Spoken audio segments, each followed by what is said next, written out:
We're back with a 13 News Now exclusive. It's perhaps the toughest battle some Virginia Beach firefighters have had to face.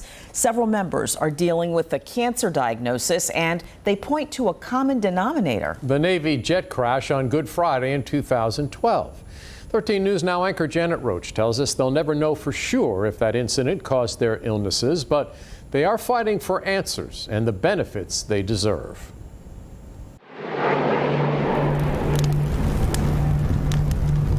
No one forgets that day.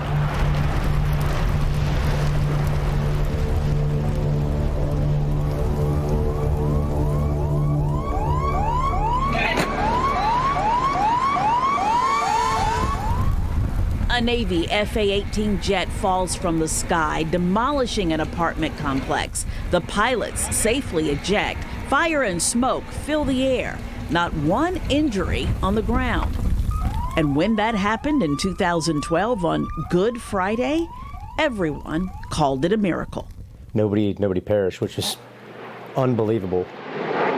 But 11 years later, Virginia Beach Fire Captain Matt Cheverati is in the fight of his life, possibly experiencing the darker side of that Good Friday miracle.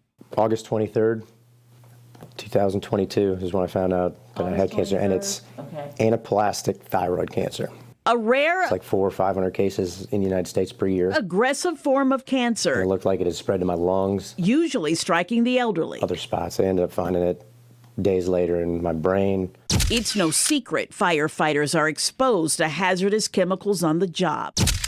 But a toxic brew littered the air and ground on that day. Cheverati remembers fighting flames on one of the building's second floor. We were there for another 12 hours, doing everything you can think of. We're aware of 5 very young members that are dealing with various forms of cancers that are very unusual. Chief Kenneth Pravitz says all 5 were on the scene of the jet crash, including Captain Chris Isdell, who was a recruit at the time. This past September, 31 years old, I was diagnosed with NIFT, which is a subcategory of thyroid cancer. Young, no family history, but fortunately, cancer that was caught early. It was taken care of with just surgery, so I didn't have to do any kind of treatments. It's just going to be constant monitoring and scanning. Jet crash was his first call. There's a handful of us that have developed some kind of cancers, and we've all been to the jet crash, and that's pretty eye-opening.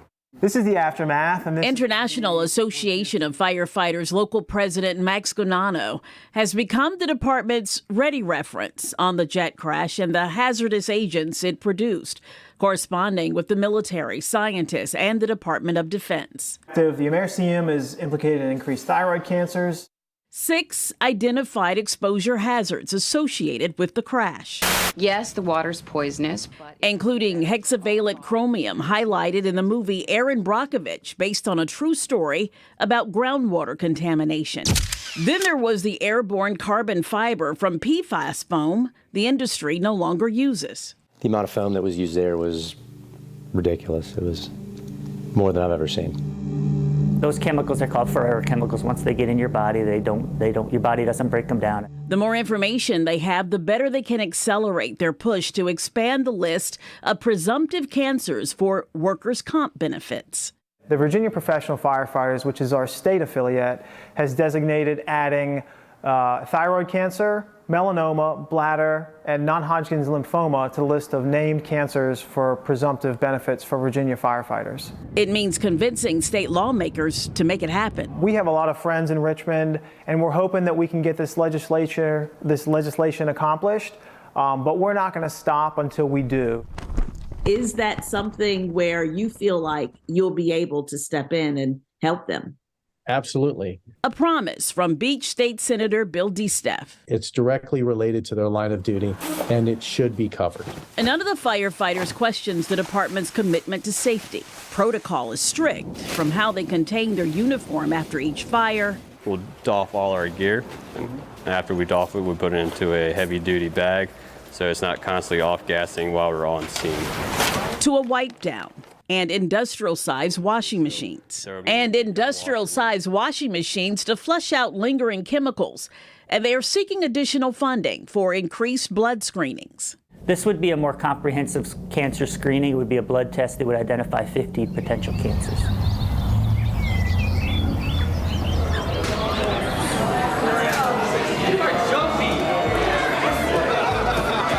Our fire department, we really come together and when we need it, from the bottom to the top. In the meantime, the beach crew will fight for each other as hard as they have ever battled a flame. Chevy, as he is affectionately called, and his plight with cancer. A weak Chevy from treatment welcomes the brotherhood into his home. His voice a whisper, his heart booming with gratitude. Today, they dismantle the Christmas lights. Rake, wrap, pluck, bag. Whatever it takes to give Chevy and his family some peace. For the future, Chevy hopes for better protection for firefighters through legislation. But for what happened 11 years ago in the past, he has no regrets. To be honest with you, if I went there again today, I'd do the exact same thing because that's what we do. Because that's what we do, and we certainly wish him the best. A bill to expand the list of cancers for workers' comp benefits is moving through the House, and one passed the Senate unanimously. Janet Roach, 13 News Now. An investigation into why that jet crashed took years. The aircraft experienced a catastrophic failure of both engines seconds after takeoff. Residents of the Mayfair Mews Apartments eventually moved back in, but the complex was torn down 4 years later.